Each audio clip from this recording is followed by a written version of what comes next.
And this is the one I think that gets so missed with real estate agents, is learning to be the expert. People are relying on you to be an expert.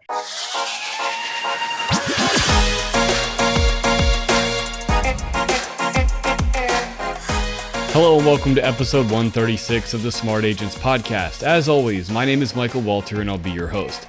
In today's episode, we are joined by Jennifer J Hammond, Vice President of Washington, D.C.-based TTR Sotheby's, to talk about how she launched and built her more than 25-year real estate career.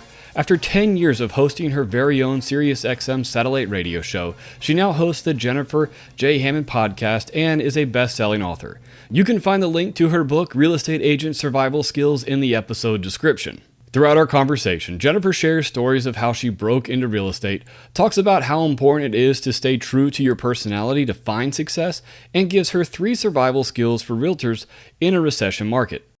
Now, before we get on to today's featured interview, make sure to subscribe to the Smart Agents Podcast. You can find the show on all major podcasting platforms such as Apple Podcasts, Google Podcasts, Spotify, and now Amazon Music. Also, if you or someone else on your team has an incredible story or tip to share with our community, send us a message at feedback@smartagents.com. We're always on the lookout for new stories to share. All right, let's get on to today's featured interview with Jennifer J Hammond.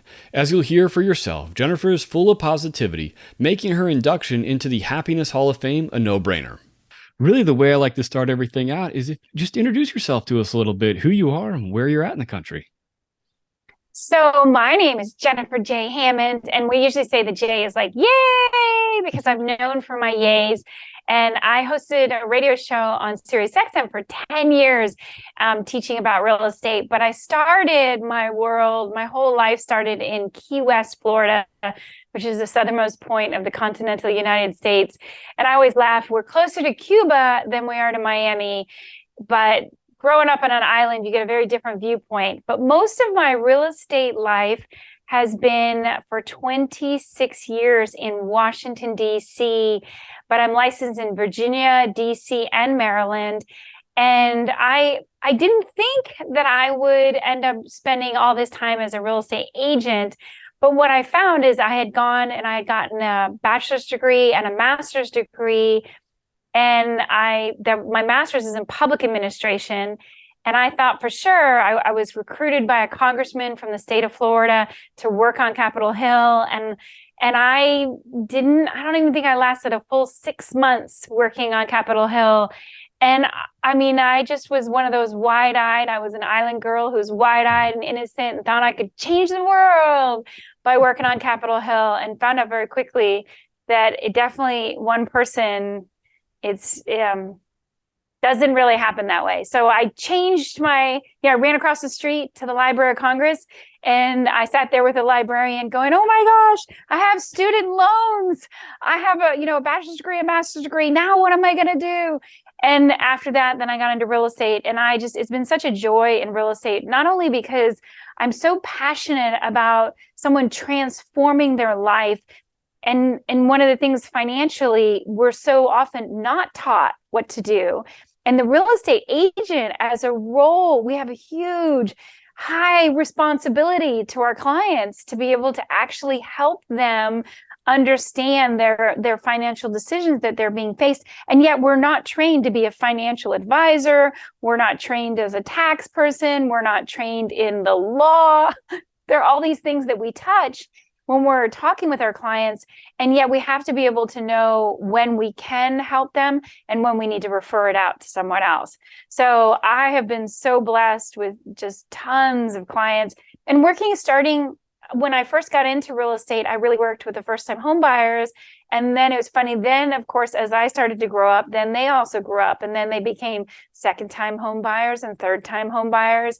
And it's so fun. And then I started specializing in relocation clients, and I helped over 100 families relocate from Michigan with Volkswagen Corporation down to the Northern Virginia area. And that's a completely different niche. And I think there's so many things that you can do in real estate that really serve your clients. But one of the most important things is just really being able to be willing to be there when they need you. Right, right. So when you first got started, and I mean, obviously you, like you said, you grew up in Key West, you have a DC, totally polar opposites. really, in the lifestyles, and just, down in the Keys, everybody knows each other. It's very community based, and up there it's so fast and paced. How did you break in, and how did you start making a name for yourself? It was so funny because Key West was definitely part of my very first client. I met her through an open house. I was hosting an open house for another agent in Washington, D.C. And my very first client, she decided to hire me as a buyer's agent, and I helped her find her first house. And when we were at closing, it was actually the settlement attorney who asked her, "Why did you choose Jennifer?" And I thought it was so funny because she said, "Well, I chose Jennifer because she was from Key West." And I thought anyone who grew up on an island in a small town like that had to be somebody with a good heart who would be very ethical and I could trust to advise me on this. And I was like, wow. And she had been pursued by all sorts of real estate agents. And I think one of the most important things that I found, especially going from an island to a big city, is number one, truly be yourself and don't try to be somebody else. I think so often we try to we're intimidated, and we think, oh my gosh, I need to be the and you've got fill in the blank. And even the negative little, I always think of the goofy cartoons. There was like the little devil on one shoulder and then there's an angel on the other. And it seems like the devil's always telling you you're not good enough, you're not smart enough, you're not whatever. And as a brand new real estate agent, what I found, one of the secrets to be really successful coming from an island was to just embrace that I was an island girl who had come to the city and not try to hide that, because I can't tell you how many times someone said, "You're not from around here, are you?" And I thought, that's a compliment, right? And then I realized, no, that was not. That was an insult. And partly, like, I remember one person saying it to me she said to me, she looked at me and she said, "Wow, that's a beautiful color for a suit." And as the tone in her voice changed, and of course I was enthusiastic. I was like, "I know, I love this shade of cobalt blue." And it was such a big, bright blue color. And I realized that, coming from Key West, colors are much more bright and blue. And I remember my broker saying to me, "Jennifer, you need a lot more muted colors. Try to fill your closet with black and grays." And I was like, "What? I don't understand." But I like the bright colors, the purples and the blues and then I found out, again, I just would say hello to people. I would talk to anybody. "Hi," it was the guy parking the cars and, the person who is sweeping the streets. And I'd talk to anybody because I was from an island. And guess what? It's so small that if you don't know them, they're probably the cousin of somebody you know. And so you just talk to them and you just say, "Hi, how you doing? Having a good day?" Key West, it's a lot of Cuban, a lot of Cuban music, Cuban food, Cuban sayings, and we'd say, "Que pasa?" Like, "What's up? How you doing?" And I just talked to everybody. So one of the things that was a big challenge was one, trying to change who I was, that I wasn't supposed to talk to people, that I wasn't supposed to wear my bright colors, that I wasn't supposed to be me. And when I found out, oh, here's a great story. I got in trouble for my voicemail because my voicemail was too happy. And I use my air quotes, too happy. And so the manager, he's one of the owners also of my brokerage, he said, "Jennifer, you need to change that voicemail. It's way too happy." And I thought, well, okay, what do I do? And he said, "So this is what you do. You make it really serious and, 'Hi, I'm Jennifer Hammond,' and you tell them exactly, 'Please leave your message with your name and your phone number.'" And I was like, wow, it's just so boring. And I still, to this day, have people who call my voicemail, and I'll have even guys who are trying to sell me something and they get my voicemail and they're like, "Okay, I have a whole script that I need to say, but first I need to say that's the best voicemail I've ever heard." And so as the story goes, I got in trouble. And so I changed my voicemail.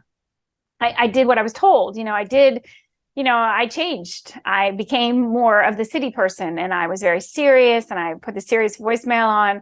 And one of my clients called and said, "Oh, Jennifer, did your dog die?"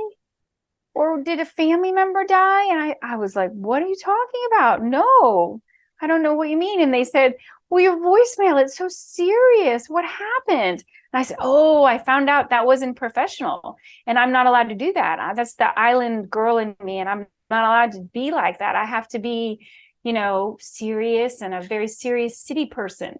And she was so upset. She goes, who told you that? And I said, well, my boss at the real estate firm. She said, well, give me his name and his phone number. And I was like, oh, okay. She's my client. What am I going to say? No. So by the third person who asked for my boss's phone number, he called me and he said, okay, Jennifer, I don't know why it works for you. It's not appropriate. It's completely inappropriate that you're so happy in business.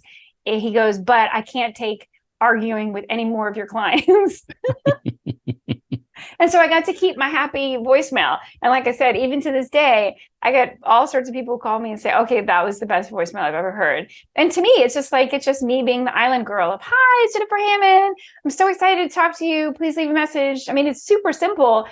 But what I realized is you need to be you. And I think that's one of the biggest secrets is that people will know, they like to do business with people they know, like, and trust. And they want to know you, who you really are, not who you're trying to put on to be someone else. And even in the big city, I'd say the people who wanted to work with me were the people who would appreciate the fact that I grew up on an island and that I might not know everything, but I also was really focused on how can I just be authentically, I'm interested in what do you want in a property when you're buying, and even when you're selling, what are your goals? I really want to know, like, I'm not trying to fill out a check sheet. I want to know what it is that will help you either sell the property that you're wanting to sell in the time frame that you're wanting to sell it, or like relocation people were so much fun for me because I was like, okay, so tell me where you live now. And I'm going to Google Earth it. And then I actually had the opportunity to fly to Michigan. And I would go look at their neighborhoods and I'd be like, oh, some of them are like, we don't have anything like this in Northern Virginia.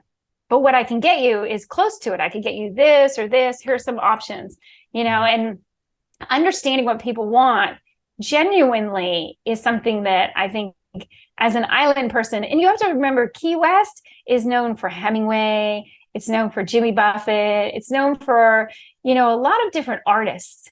And what are artists? I consider myself an artist in that we're kind of quirky and we're a little bit odd, but for the most part, we're really just exploring life and being ourselves, no matter how odd or strange we might be.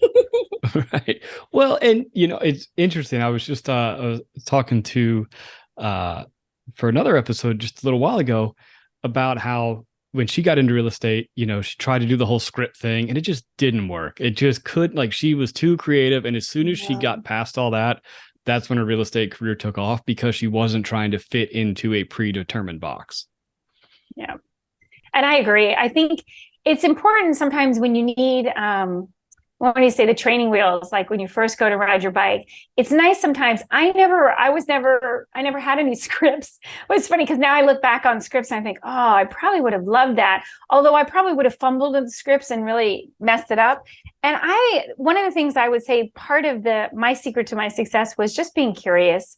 I'm so curious about people, and I'm so curious on what I can do to really help them get whatever their goals are. And if we're aligned like that, then it's just so much fun. Like for first-time home buyers, let me give you an example. When I first got to DC, I realized very quickly that I had a little problem with deciding I'm like, oh, I want to go into real estate. And then I was like, oh, but there's this problem. When I was a little girl, I remember waking up and hearing this just crashing. And my mom and dad, unfortunately, had very violent fights, but I heard a lot of breaking of dishes and there was something terrible going on this night. And I didn't know what was happening. And then I saw flashing lights. And of course, that's about the time you take your arms in your covers. And I just covered my head like, child trying to hide from it. But come to find out, my dad and my mom had made very bad financial decisions. And the repo man was there to take the family car. And also we lost the house. And so my dad has never, ever, I mean, they divorced. My mom has passed away now, but my dad never, ever bought another house. And we just didn't have financial advice. And I realized, I've never bought a piece of real estate. So one of my first challenges was like, okay, I need to go buy a piece of real estate so I have some experience in it. But it was just like, wait a minute, if I'm going to do this, I want to know how to do it so that I can help all the other clients that I have who are first-time home buyers. So as a first-time home buyer back then in Washington, D.C., there was a $10,000 grant that you could be given. Plus, you could get a grant for your down payment, and you could get this amazing second mortgage that you didn't have to make any payments on, and you didn't have to pay it or do anything with it until you sold the property, no matter how long it was. That's when you had to pay it off. So in other words, you could get into a property with not only zero cash, but also they give you this check for $10,000. Unfortunately, $10,000 thing it's not there anymore, but that was 26 years ago. But then I just realized, well, think how many people I could help with this.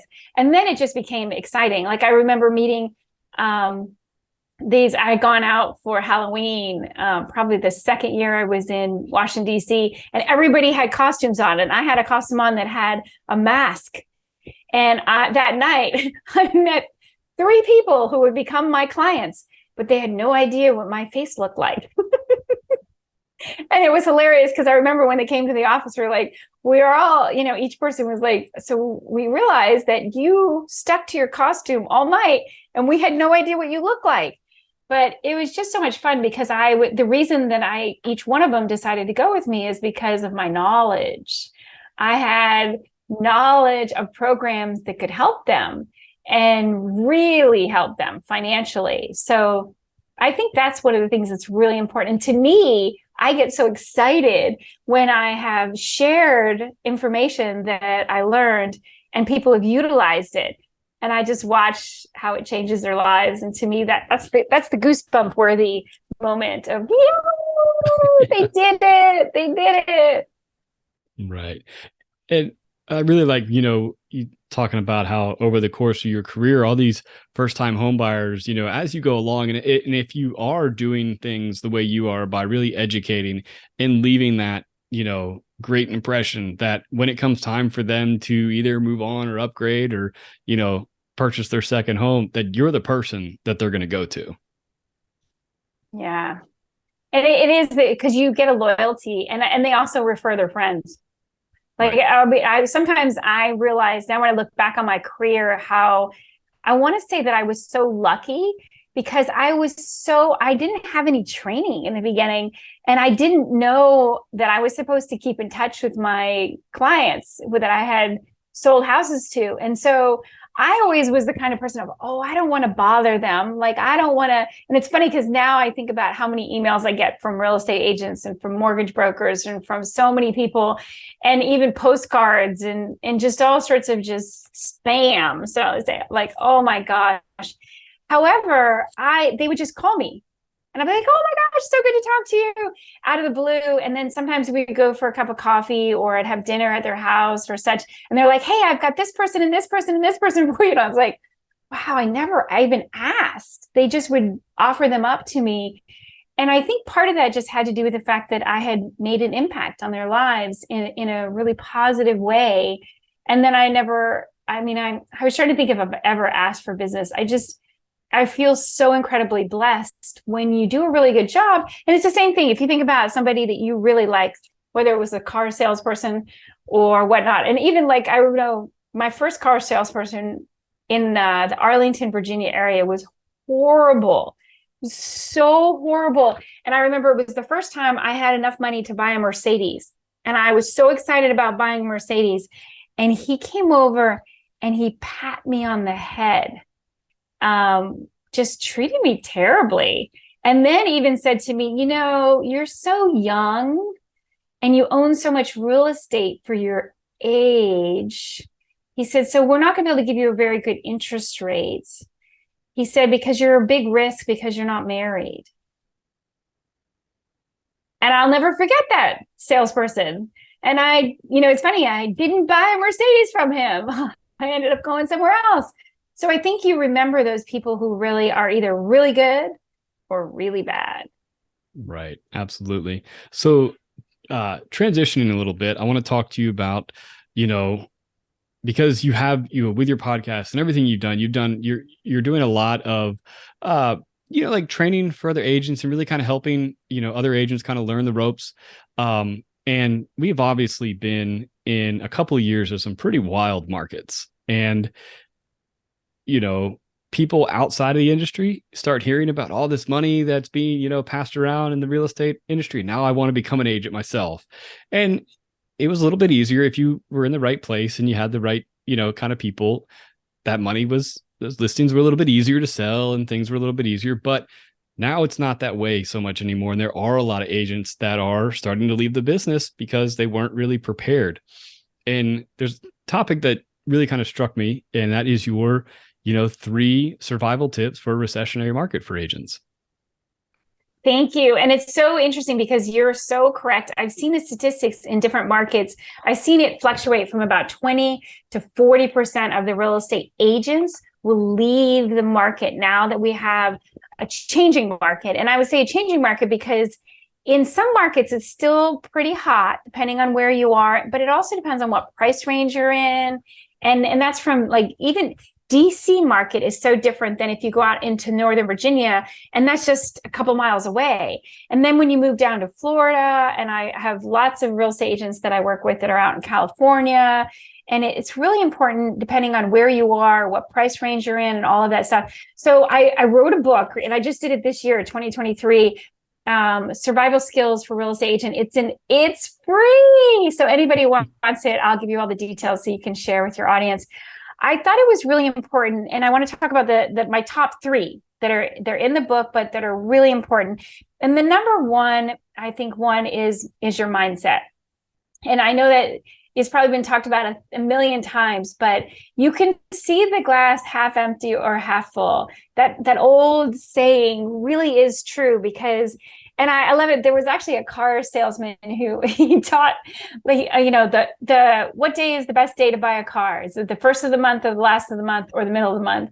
And then it was hilarious because, and it's the same thing with real estate. So is it best to buy it? Is it best to buy in January? Is it best to buy in the spring? Is it best to buy well, it depends. But I can give you an argument either way on any market in any house. So what it really boils down to is your mindset. And your mindset will bleed it will bleed into everyone else's attitude toward a transaction. So if you are the buyer's agent, your buyer, whether you're negative, I remember one time I was talking on the phone, and I actually had adopted this beautiful dog. He was a German Shepherd that was a retired military dog. And I remember I was getting really, wound up about something that was contentious. And I watched this dog just get so wound up. And it was like the most immediate reflection of your mindset. And then I looked at him and I was like, oh my gosh, this poor dog who has been a bomb detecting dog overseas is now super stressed out because I'm stressed out because of a home inspection. And I took a deep breath and I looked at him in his eyes and I realized that my buyer was also getting so upset. That mindset bleeds into your attitude, whether your attitude's like, you know what, we're going to figure this out. Doesn't matter that they just said that the roof is falling in, or they just said the most costly thing you could possibly think of is now wrong with the house. Well, let's see if there's a solution. I mean, more than once, I've had to have an entire roof replaced. And guess what? That means, here's the positive. That means your buyer now has a brand new roof. They're not having to worry about getting a roof that they're going to have to replace in 5 years or 10 years. It is a brand new roof with all its warranties and all that stuff. So there is always a silver lining, and there's always a solution. Those two things in your mindset. There's always a silver lining and there's always a solution. And the silver lining part of it, I think, is so sometimes you have to really hunt to figure out what that silver lining is. And sometimes it means that, guess what? It was great because we didn't buy that money pit of a house. When you're working, I've worked with so many buyers who they kept losing houses over this crazy, competitive multiple offer market. And then I was like, that wasn't the right house for you. I know you thought it was, but there was probably something about it. And then as time goes on and they get the house that they end up buying, they always come back to me and say, I'm so glad we didn't buy that other one. And whether it was because it was overpriced or they were willing to pay way more than they should for it. Or the other thing that we hear a lot is that it had things that they didn't really love about it. And the new place they had was even better. And maybe because the location was closer to a park or whatnot. So number one, that mindset thing is so critical. And then number two, as you just said, it's learning to be flexible. And, you talked about it's a changing market. Well, you need to be flexible and be willing to be flexible, because so often, and as we go along, we're so used to our routines. I think about driving sometimes. If you get in a car and you start to drive, so often, if you start driving, all of a sudden you might have gone 2 or 3 blocks and been like, whoa, what happened? I didn't even notice it. You didn't even notice it. Did you look at your speedometer? Are you really going 5 miles over the speedometer, the speed limit, or are you going the actual speed limit, or are you under the speed limit? So often we go into these unconscious routines. And unfortunately, that can be hazardous. And just like driving a car, it could be hazardous if you're just kind of going like a robot and being very rote about, oh my gosh, that's just what I do. Well, this is the time that you change your habits. You be flexible because the market's changing, but you really have to be able to be willing to change with it. If you're not willing to change with the market, you're not going to survive this. And then number 3, so I don't want to run out of time with you, is being a true expert for a survival skill. And this is the one I think that gets so missed with real estate agents, is learning to be the expert. People are relying on you to be an expert. So often I'll just, for fun, I might ask a real estate agent, so do you know how many houses sold in the $500,000 range in the last month, the last 3 months, the last 6 months? If that's what you're selling, where are you selling? Are you selling $1 million properties? How many sold in the last month in your area? Is it the citywide, countywide? What is the area? Do you know all those statistics? And how well do you know them? If you were at a luncheon and someone asked you, so how many houses? So this time last year, do you know how many houses sold in this price range, in this area, in this neighborhood? Being able to just know that knowledge, that means that you're being the expert in that. You are the neighborhood expert. You're the expert that's a $500,000 expert. You're the expert in the $1 million range. Or if you're a luxury agent, you really need to know that. And when I say be the expert, I can expound on that. I could do hours and hours and hours of that, because even in one of the things that I loved over the years in Washington, D.C., is I had the privilege of some of the other real estate agents that I work with had law degrees. I even had one who had a PhD in architecture. And he used to I loved it. He was very, there's no other word for it. He was arrogant. But it was hilarious because he would look down his nose at us and say, so don't you know the difference between a Queen Anne, a Victorian, and a Wardman, or just all sorts of different architectural features? You're like, well, who knows that stuff? And he's like, well, but you should have a general knowledge.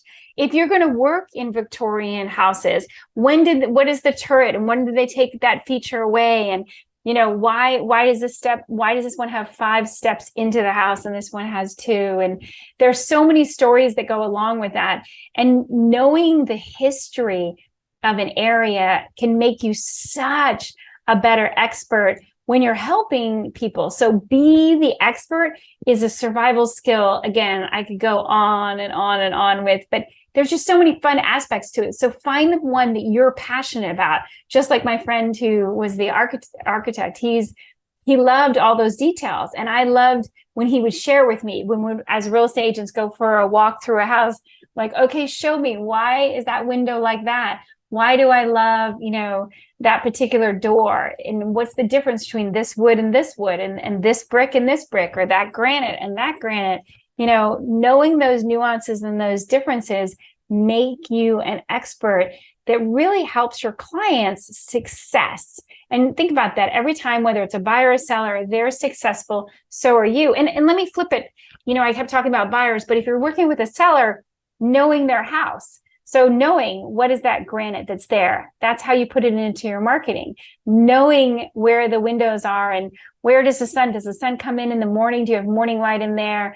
All of the different details. What was that developer? Was that a very famous builder? Is there a famous architect that was involved with this? Did they renovate it after the fact? All of that stuff makes you an expert. And those are the three survival skills that I'm sharing right now. And again, if you want more, go to the book. The book has all sorts of stuff in it. And I just love helping people. Right. Well, so tell me, where can people get the book real quick before we move on? So you can go to my website, jenniferjhammond.com. So there's the J, just like Jennifer in the middle of it, jenniferjhammond.com. And that has my courses, but it has the free book up there. And I have all sorts of other free resources up there for real estate agents, but also for anyone who's just interested in real estate, investors and such. I love helping anyone who's interested in real estate. Right. Yeah, definitely. We'll have all the links right there in the episode description for anybody listening. But I am really a big proponent of becoming that expert, in different ways too. If you are the relocation expert, really knowing those communities and knowing, what the school systems are like, where the parks are, even, where I live in St. Augustine here, even just the different neighborhoods that are divided by the highway here, the amenities that come with each one. Those are a pretty big deal to the people that live here because the price points and everything that comes with it. And we have a lot of people moving in this area, and those people that really know the areas and have, the different content pieces, whether it's a video or blogs, all those different things that they can pass out to these people coming in. Those are the people that are doing really well. Yeah. And what you said is such an insight, because in Washington, D.C., it was so much fun. I would have, in the same block, we could have two condo buildings that were right next to each other. And from the outside, you just think they're the same, but they weren't the same. And part of them was even what you just talked about with neighborhoods. So number one, you have to considerations like noise. So is one not built as well as the other one? So you can hear the noise from the inside, which again, for the most part, you're not going to have somebody advertise, oh, this is the less noisy of the condos. But also, like with the condo board, is the condo board raising the condo fees over and over and over again? Oh, goodness. Then that's going to really affect your bottom line. But also realizing so many other nuances that go with it. Do they have amenities in the building? And what are those amenities? Are they things that are being kept up, like a swimming pool? Because a swimming pool is pretty expensive, as well as all the insurance and the things that go with it. So what does that mean? And are those amenities you're going to use? Or is that like, I know so many people who moved into communities with tennis courts, and they love the idea of the tennis courts, but they're never, ever going to play tennis. So they're subsidizing all the tennis players who do play tennis. So what is important to you? And you mentioned schools and crime, and there's so many different aspects to an area that really determine whether that's your neighborhood or whether it's not the place that you're going to feel at home. Yeah, absolutely. Well, I really do appreciate you taking the time to talk to me. And I do have one more question for you. And because just your energy you're putting off, I did have to ask you about this, but the Happiness Hall of Fame, you got to tell me a little bit about that. Yeah. What is that all about? So it's so fun. I'm known on SiriusXM for my yay. And I started that, again, there's a lot of things that happened, including there was, and I know we don't have all that time, but I'll tell you, there was a story. So I got onto SiriusXM, and I was a bit like, oh my gosh, there's a lot of responsibility here. I got to do the best I can do. And after a couple months, I was wondering if I was really giving all I could give, or if it was really helping people. as I didn't have it, the first couple months afterwards, people start to become, they call you a lot. But when I first started, they weren't really calling a whole lot. And I got a woman, excuse me. She called me from Atlanta, Georgia. And she said, oh my gosh, I can't believe it's you. It's Jennifer Hammond. And I was like, well, yes. And I thought, my name, my number's on signs all over town. So I just thought she's calling me for that. And then she said, I listened to you on Sirius XM radio, and I wanted to say thank you for saving my life. Wow. And long story short, I was just absolutely blown away by finding out that I could help people in that way, that somebody would not commit suicide because they had gotten information that really changed their lives. And I just started saying, yay, every single time somebody had absorbed information, applied the information, even when they were being like with the radio show I love, and even on social media, and I do, all the live social media stuff as well. I love questions, because one of the things that I find with the questions is so often people are afraid to ask a question. So I'm like, oh, you can tell me your name's Bob when it's George, or I don't care. You just ask the question, because you're probably afraid it's something that's important to you, but you're afraid to ask it. And I just want you to ask. And so I would keep celebrating people. And then someone observed me and they said, you need to be in the Happiness Hall of Fame. And I was like, what is that? And I don't know if you've gone to the website, but Muhammad Ali is in it. I was looking at it not too long ago, and it is a who's who of like professional Hall of Fame athletes. You got Dolly Parton in there. I mean, it is a stacked list in there. It's amazing. And I feel so honored that they included me in there. And I think for me, that's my goal, is just to be able to make a difference in people's lives. And I say that my true goal is to spread as many yays in the world as possible. And I love it, whether it's through real estate or whether it's just by changing your mindset and trying to find that silver lining. The more we can find the happiness in this world, and there is so much. I think, unfortunately, we've become a society where we watch, news, negative news, and things of that nature. And it's important to find the happiness in there. And when they honored me with the Happiness Hall of Fame, I was so blown away looking at Mother Teresa and like some of the people that are in there. And then I thought, I think so often each one of us undervalues our own contribution and how much we can change other people's lives just by some of the simplest things. Even if you think about it, wherever you walk in a day, if you're in the grocery store, someplace that you're thinking nobody's looking at you or whatever, you can really change someone's life, and you don't know what's going on in their lives. But even just whether it's a smile or just saying hello and communicating with people, you don't know. I know there are plenty of stories where somebody was really down or they're thinking about committing suicide. As dramatic as that is, I was so blown away I just so invalidated myself when I first heard, why would a radio show, never mind a real estate radio show, help people in such a way that they wouldn't commit suicide? And then I thought, you know what? It's amazing, because you never know what's triggered somebody, that you just communicating with them and showing them love, even if it's somebody who's a homeless person on the street, just saying hi to them, just communicating with them and realizing that we've all gone through stressful times and we've all had a time where we weren't our best, and we need forgiveness for not the best, aspects of ourselves. And we just keep on growing. And every one of us, we want to grow and be better. And we're striving to be that person. And sometimes it doesn't come out. So we have to help each other and encourage each other to keep on going forward, no matter what's happening. And even with the inner turmoil that happens, and every one of us have it. That's why I use that image of Goofy when he had the little devil on one shoulder and he's got the angel on the other. Each one of us has those little negative voices and then the positive voices. And we have a tendency to believe the negative more than we do the positives. And so that's why I say we got to keep spreading as many yays in the world as possible.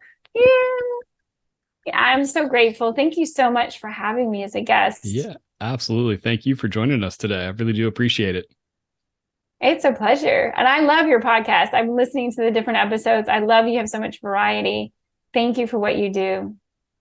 I really want to thank Jennifer for taking the time to speak with us today. If you're interested in hearing more, I've included links to her website, podcast, and book, Real Estate Agent Survival Skills, in the episode description. So once again, if you think you or someone else on your team has an incredible story or tip to share with our community, send us a message at feedback@smartagents.com.